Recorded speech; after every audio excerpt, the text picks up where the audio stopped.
sinning and sinners are usually more interesting than righteousness and saints, unfortunately. So today we're going to test that theory. You will have to be the guinea pigs. Most of us are familiar with the title of the 7 deadly sins, but know very little about them.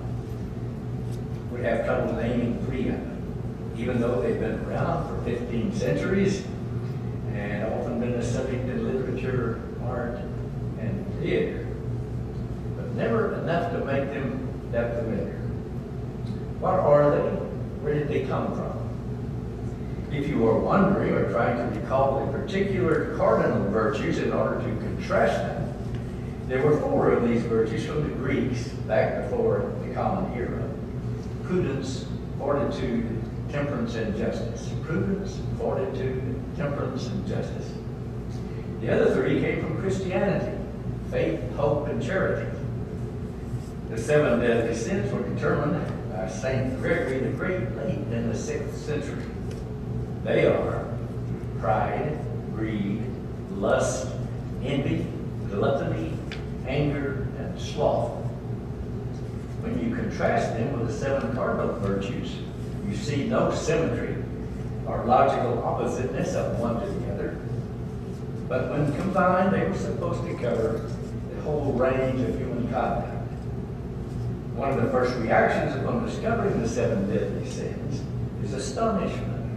Where is murder, for heaven's sake?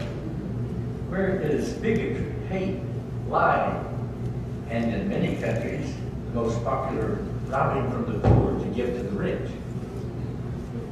Pride. Let's take a look at the first one on the list, pride. Pope Gregory placed it as the first, calling it the beginning of all sin. Spinoza also defined it for us. Pride is thinking more highly of oneself than is just out of love of oneself. We are all familiar with evidence of overweening pride, the kind of egoism, self-satisfaction, and superiority that calls attention to itself. It is often a result not of achievement or worth, but of inheritance, a gift of good fortune. And when you really think of it, what is not a gift? For those who have seemingly overcome difficult obstacles to achieve higher goals than normally would have been expected, how deserving are they? Are we? What about our genes, our physical and mental abilities? How much control did we have over these? Pride of a different kind has become unusually popular and pervasive today, and it has nothing to do with personal achievement or merit. I'm talking about weird number 1. If it's our team, if it's our religion, our political party, our country, especially our country, how closed-minded have we become? Take patriotism, for instance. It is perhaps the most dangerous of prides, and it is probably the most misunderstood of qualities. It has this reputation of virtue, of courage, of loyalty, when in fact it may really be one of the most selfish and arrogant of qualities. It is the extreme of word number 1. The sublime connotation of the word, the worshipful esteem in which it is held, completely obstructs any rational consideration of its real meaning. Does anyone feel as offended as I when our leaders end every speech with, "And God bless America"? Isn't that a little arrogant?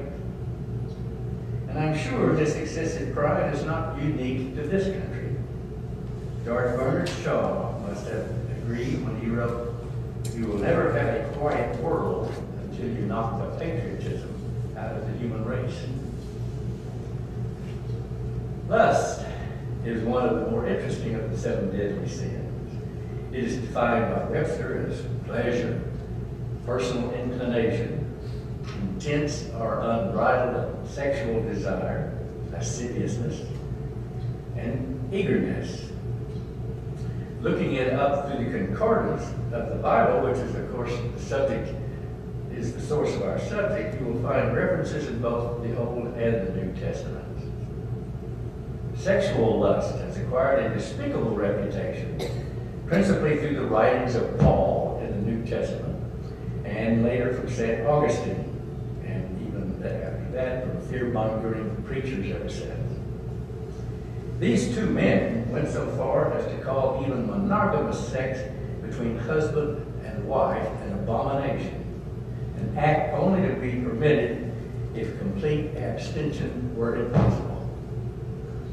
St. Augustine is known for most of the doctrines of Christianity that sensible people should and do probably so abhor. Original sin, fall of man, and predestination. A potpourri of pure poison. Theologians call Augustine to Paul after Paul and to Luther after Luther. For him, one's body and the impulse of sex were disgusting and repulsive. I personally feel perverted doctrines of Augustine and Paul have been the cause of more pain, more cruelty, and outrageous denial of more pleasure and more happiness to more human beings through century after century than is possible to comprehend. Contrary to biblical teachings, a lust for life is a good thing. How about a lust for justice and for making our world a better place? How about people like Howard Zinn, Noam Chomsky, Bernie Sanders, the 102 great men and women in the Hall of Fame of Great Americans? How about the many members of this church who volunteer their time for the League of Women Voters, ACLU, the School Board, Meals on Wheels, Samaritan House, the South Central Alliance of Churches, hospital and clinic volunteering, giving blood, teaching children, and the thousands more persons around the world who volunteer and sacrifice their time to speak and act out their solicitude, their lust for bettering the lives of those less fortunate. Or the lust to create art and music and science and better government for the greater enjoyment of all. And yes, lust for sex. Sex is beautiful. The perverse idea of denying this very natural and rapturous act for the illusion of reward in a non-existent other world is a sad commentary on the persuasive power of religious zealotry. The sin of envy, like gluttony, is more self-destructive than it is a danger or harm to others. When we recognize the brilliance, the fame, or success of remarkable and famous people, envy may tempt us. But in actuality, experience has shown that envy is more confined to those people whom one knows personally and comes into frequent contact. Envy is a painful feeling, often filled with scorn and resentment, and sometimes a sense of unfairness. A 19th century polymath, H.L. Lincoln, recognized one object of envy common to a whole class of people. He wrote, "Puritanism is the haunting fear that someone somewhere may be happy." Examples of envy are limitless. I'll mention only one perhaps that is not as obvious as others. It is one evidence to me, at least, by the reluctance or downright suppression of the simple act of passing a compliment or praise on occasions when it is due. I know none of us are guilty of this sin, but I wonder how many have experienced an occasion where a contingent was most deserved, yet never made. There may be other reasons, but I see this failure as an example of envy, a feeling that praise of an acquaintance somehow reduces one's own self-esteem. The sin of gluttony is not as sexy as lust, as flashy as pride, or dramatic as greed, but it often arouses as much or more repugnancy than the other sins. 2 centuries before Pope Gregory listed the 7 sins in the 6th century, there were 8. And surprisingly, gluttony got the first billing. There was a time, however, when obesity was envied and respected as a sign of wealth and status. Lean and lanky, there was a time, lean and lanky was the stigmata of the poor. And this, John Cassius has a lean and hungry look. He thinks too much. Such men are dangerous. Shakespeare's famous lines must have added to the argument in favor of greater consumption. There also exists, to a certain extent, the reputation of an avuncular temperament, of merriment and cheer attached to the portly. Certainly today, especially in our country, the overweight don't arouse the criticism or suffer the discrimination they once did.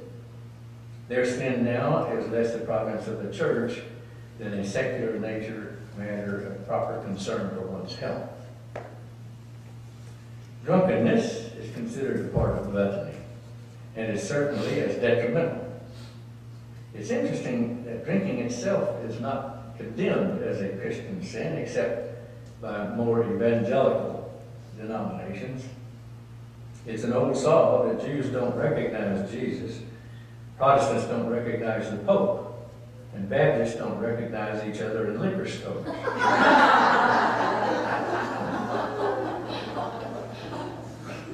G.K. Chesterton, that prolific writer of profound insight, of religious argument and theology, also wrote the popular priest sleuth Father Brown novels. Father Brown defined the anomalous difference in these words: no animal ever invented anything so bad as drunkenness, nor so good as drink. The deadly sin of sloth is perhaps more condemned in this country than anywhere else. No need to outline all the ways in which sloth, primarily classified as laziness, but there are other reasons and definitions, ways in which it is exhibited. The sad effects on mates, children, and friends who depend upon or are connected with the so-called sloth are obvious to know, too obvious to know. But we might acknowledge one less noted element of sloth, but just as pernicious as any, and that's its lack of zest, having no lust for life.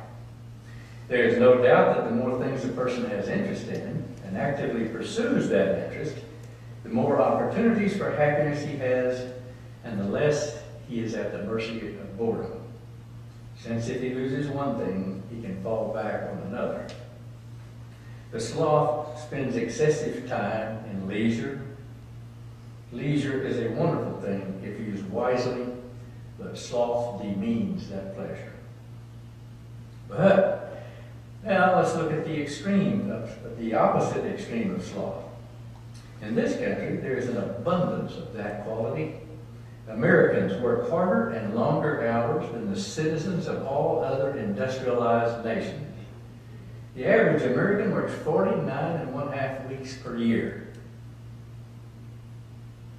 4 weeks more than the French or Finnish workers, 3.5 weeks more than German or Swedish workers, 3 weeks more than British, Danes, Irish, Dutch, and Italian workers, and 2 weeks more than workers in Japan and several other countries.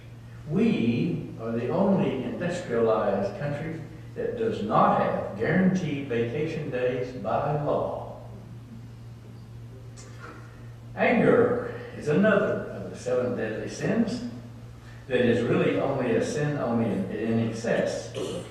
Of course, it's excessive when it defines a personality more than anything else, and when it affects relationships negatively, especially when it sets a family on edge, filled with dread, draining comfort and pleasure from what should be a happy and healthy life.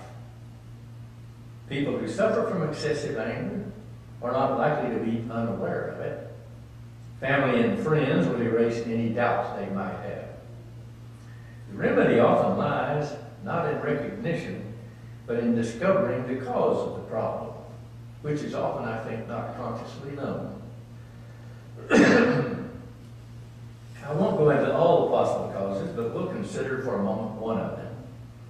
One perhaps more hidden than others, and that is a positive dislike of oneself.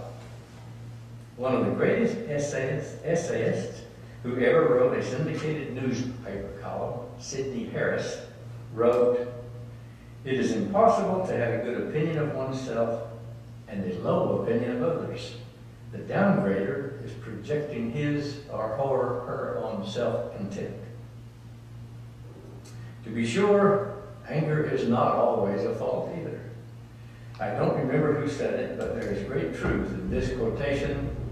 Anyone who doesn't get angry at the right thing for the right reason at the right time is a fool. And it could be no friend to liberty or democracy. The second most deadly sin I have saved for last. I think it should be foremost of the deadly sins, but I concede that pride, which is first on the Christian list, plays a large part in excessive greed. Greed is by far the most harmful of the seven, as witnessed its effect on almost all governments. Greed is the excess of desire, which in itself is natural and good. We desire to be happy, to have food, shelter, clothing. We want leisure time, food for the mind, entertainment, friends, recognition.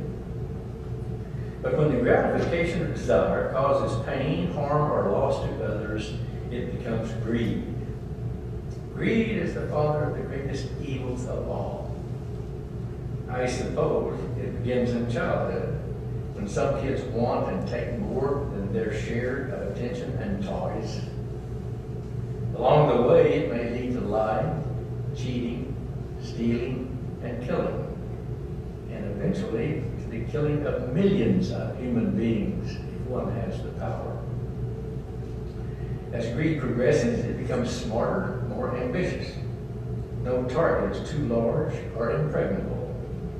The bigger the prize, the greater the effort to acquire it. As soon as societies began to form, leaders were accepted, and collective assets such as food and common tools began to be accumulated and stored for the future. These stored goods then became the prime targets of greed. The key to the bulk of these treasures lay, of course, in the hands of the people elected or appointed to use them wisely and honestly. Unfortunately, the number of governments in history that have seriously adhered to this principle have been few and far between, as history will show. The policy of our own present government has become plain and simple larceny. Stealing, swindling, defrauding, and looting of every dollar possible. Our government is now an embodiment of greed. It and the corporate world that owns it have set their side on all the richest funds available to it. Wars, of course, present the mother lode of loot. The open door to non-competing contracts, to monopoly, to freedom from accounting or oversight, to fortunes from natural resources stolen from defeated countries. And when wars can be easily fomented, the natural resources and manpower of weaker nations are stolen by seduction and their leaders, and elimination of civilian protests by the World Bank, the International Monetary Fund, World Trade Organization, and the CIA. They have been accomplishing this new system of nation rape ever since the successful overthrow of the popular premier Mohammad Mossadegh in Iran by our CIA in the 50s, where we first learned that military might was not the only way to take over a country. Our corporatist government has privatized or is privatizing hospitals, prisons, roads, schools, and armies, and has salivated over the billions of social in Social Security for decades. So far has not managed to steal it, although Paul Ryan's and his owner's efforts aren't likely to stop. Another huge pot at one time was corporate pension funds, and this one they purloined right under our noses. Time magazine of October 31, 2004, a copy I kept, wrote how our Congress, made up of both parties, had since the 1980s passed laws that encouraged corporations first to borrow from pension funds and ultimately to take them away completely, to steal them. They have written laws, and this is a quotation right out of that Time magazine, to deny workers the right to sue to enforce retirement policies. Corporate promises are often not worth the paper they're printed on, unquote. Well, there you have the 7 deadly sins. Maybe a little overemphasis on the last one, and I hope I didn't get too literal. But right now, that is the one we have most to fear. Pride, greed, lust, envy, gluttony, and anger, and sloth. Just a sampling of the many frailties of human nature. It is now time to drop the subject of sins and read a few words to kindle some good feelings. For this purpose, I've chosen 2 quotations. The first is from James Baldwin's book, Nothing Personal. He wrote this: "For nothing is fixed forever, and forever it is not fixed. The earth is always shifting. The light is always changing. The sea does not cease to grind down rock. Generations do not cease to be born, and we are responsible to them because we are the only witnesses they have. The sea rises, the light fails. Lovers cling to each other, and children cling to us. The moment we cease to hold each other, the moment we break faith with one another, the sea engulfs us, and the light goes out." And the second I've chosen, a brief quotation of Unitarian Universalist and Transcendentalist Ralph Waldo Emerson. He wrote, "There is a time in every man's education when he arrives at the conviction that envy is ignorance, that imitation is suicide, that he must take himself, for better or worse, as his potion. It is the harder because you will always find those who think they know what is your duty better than you know it. It is easy in the world to live after the world's opinion. It is easy in solitude to live after our own. But the great man is he who, in the midst of the crowd, keeps with perfect sweetness the independence of solitude." As we stand and sing verses 1 and 3 on page number 11, let it be a day.